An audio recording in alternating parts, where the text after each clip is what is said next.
We could be on the brink of a new chapter of regulatory scrutiny against Microsoft. Google filing a complaint against its rival in the European Union, accusing Microsoft of unfairly locking clients into its cloud product. Deirdre Bosa brings us this story today. Deirdre. Kelly, the last thing Microsoft wants to hear. It knows all too well what that regulatory scrutiny can mean. But this time it's big tech taking on big tech, a high-profile battle that could raise more flags for regulators. Microsoft arguably has the most to lose. In the current wave of scrutiny, it has enjoyed a more under-the-radar status relative to its big tech counterparts. There are DOJ and FTC monopoly lawsuits against Google, Meta, Apple, Amazon. Microsoft, though, it has somehow avoided that tough scrutiny, perhaps in part because it already went through its antitrust battles in the late 90s and early 2000s, or maybe because regulators have seemed to focus on privacy and threats to consumer choice.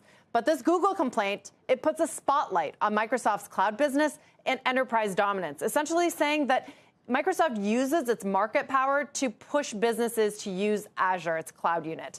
Now, this has been an effective strategy in the EU for other smaller players like Slack, which filed a complaint against Microsoft's bundling of Teams with Office 365. There was also Epic Games, which went after Apple and Google's App Store policies. Now, both gained concessions in the form of fines or the lowering of those walled gardens. I was chatting this development with our Steve Kovac today, who noted that Copilot, Microsoft's enterprise AI product, is not bundled. We don't know whether that's because Microsoft doesn't want to attract regulatory scrutiny. But now with this Google complaint, there's more reason to play it safe and perhaps keep it separate. At the end of the day, though, Kelly, all of this regulatory pressure, it matters most if it impacts their AI strategies.